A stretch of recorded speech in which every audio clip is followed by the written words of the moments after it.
our involvement with Seven Figure Dojo has just been, it's been excellent over the last couple of weeks. Hey everybody, thanks for joining us today. Today, I have a special guest, Mr. Craig Reid. How are you doing, sir? I'm doing great. Thank you for inviting me today. Yeah, super excited. I'd love for you just to share, like where your school is at, and then we can kind of dive in and maybe a little bit about your background as a martial artist. Yeah, certainly.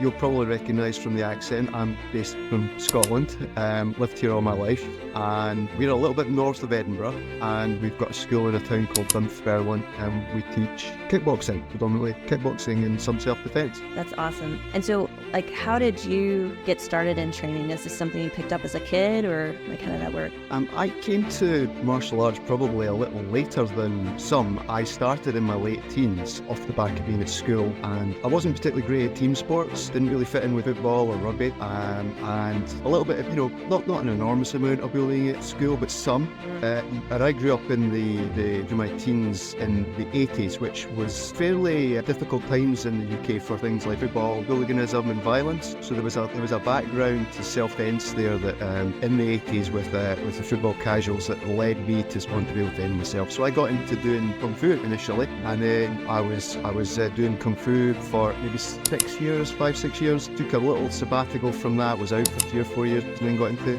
doing kickboxing. So I went from the sort of the art side of things more into the sport side of things. Yeah. Did you find that transition hard, or was it just a natural progression of your martial arts journey? I think it was where my interests lay, to be fair, and I found as I'm getting older, I'm seeking out the more artistic side again as I get a little older. So yeah. So at what point did you decide to start teaching, open a school? Yeah, kind of walk us through that.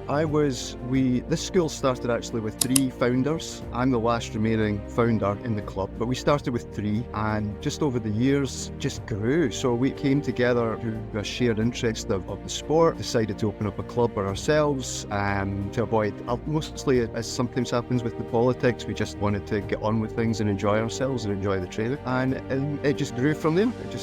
We're actually in our 20th anniversary year. This is our 20th year of the club starting. Wow. So 20 years you've been at this, building the club. Kids, teens, adults, I imagine you teach everybody? Yeah, we start from about 4.5 years old, and we've got some adults in their 60s training with us. So there's a real mixture. We started initially with adults, and then we built in the kids, and it's kind of grown from there. We've added the much younger kids, ladies only classes. So it's taken time and it's been organic, but we've just gotten bigger and bigger. That's awesome. So what would you feel are some characteristics that you personally had to have that led to you guys being successful, which we haven't even gotten into your school numbers. We'll talk about that in a little bit, but what do you feel are some characteristics that somebody else who's wanting to have a successful school would need to have to make that happen? I would say, me personally, so talking about me, I'm quite stubborn, which leads, I think, to just that doggedness and that perseverance. And I'm reasonably detail orientated, so I like to get into the nuts and bolts and understand how things work and think things through. So I think that the detail and the stubbornness has certainly helped me. But I'm also, as I've gotten older, come to realise that sometimes your strengths are your weaknesses as well. And I think maybe some of my stubbornness has held me back. So I think what I would say is characteristics, I think, is good emotional intelligence and awareness, not only of yourself but of others, so that you can have a perception of what's going on around you and you're aware of it. I would say that emotional intelligence is huge as a leader. Yeah, and your club is rather large. So how many students do you currently run? And I know that we started working together recently. So what has contributed, you think, to some of the growth recently? At the moment we've just shy of 460 students.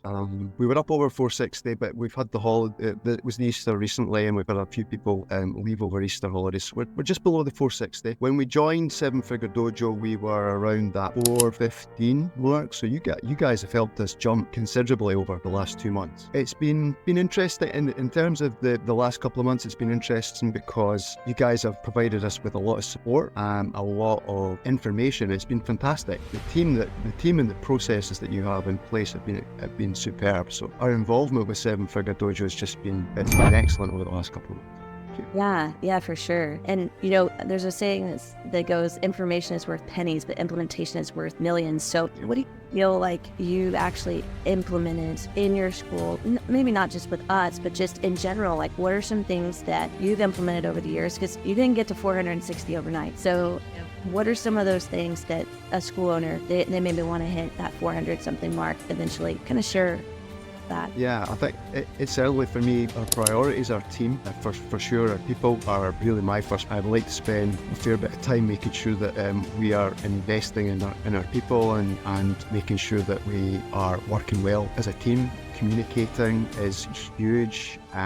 All issues I feel seem to come from a lack of communication. So we try and spend a lot of time in that area with the team. But as we've grown, process is huge. We've learned a lot from you guys in terms of process, a lot from the Assassin Academy and the Sales Sensei Academy. Those have been great. The implementation of processing the scripts that go in those areas have been fantastic for us. They've helped us with that consistency, which we've probably been slightly resistant to in the past. It's an odd, I think, dichotomy as a martial artist that you want that freedom. You're a business owner, so you want that freedom, and yet as you get bigger, you come to realise that the freedom comes from the structure that you put in place that allows you to grow and to grow manageably and sustainably. So that's been fantastic from you guys. Thank you. Yeah, Jocko Willink, he wrote Extreme Ownership. He says discipline is freedom, and I totally get what you're talking about. But yeah, because like you want to be able to, I want to show up at this time. I want to do this. I want to train here. Like I'm a kickboxer at heart too, so I get it. But yeah, like having that structure is what allows you the time to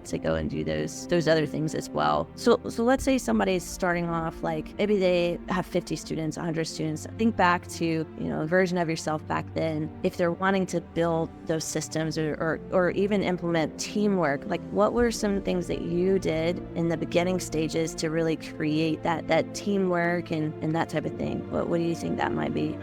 I think certainly one of the things we did when we first took on a full-time studio is we took a bit of time to work out who we were as a team, our core values. We set out our vision statement and our mission.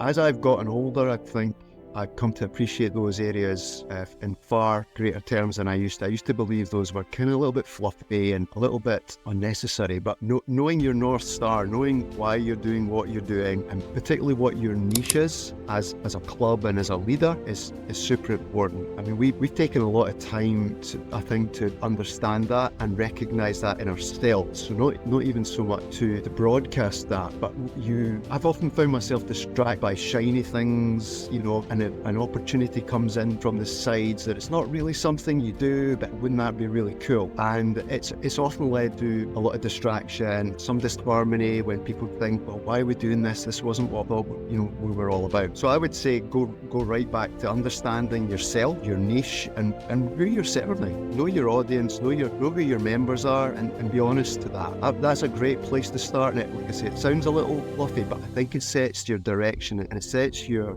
values, and then from there your direction, and then everything else becomes apparent once you're clear on where you're headed. Yeah, no, that makes a lot of sense. So basically figuring out who you're serving, that's really helped you. So do you mean that from like the style standpoint of who you're serving and how you're serving them, or do you mean like age groups? Like what do you mean by that specifically? Like, I think it varies. I mean, we are a family martial arts club. Who we serve is we want to bring in people who are interested in martial arts as a vehicle to self-improvement, to community, to training with their kids and being part of greater experience as part of a family group. We're not really a fight club. We have a few people who compete and fight, but that's not really the core of what we do. And when I alluded to those opportunities earlier, it was things, like fight shows and things like that we could have gotten drawn into. And I think now we just point blank say we don't do those things. That's not us. It's not what we do. It's not our core interest. So I think it helps in all areas, Ms. Jennifer. I think it helps you just be clear on what your next priority is and what you're working towards. Yeah, that's really good. Yeah, I remember like when we were starting to build our school, we were going to tournaments every single weekend, and it was like distracting from building the school. And And at some point we did the same exact thing. Like, what are we trying to do? Are we trying to be the baddest people in the southeastern United States, or are we trying to build a school here in Augusta, Georgia, where I'm at? So yeah, really, really great. Any other tips that you think you would give another martial arts instructor or school owner to help grow their business? They have a small student count, they want to increase it. I think our greatest growth has come out of whenever we've taken on some mentorship or coaching.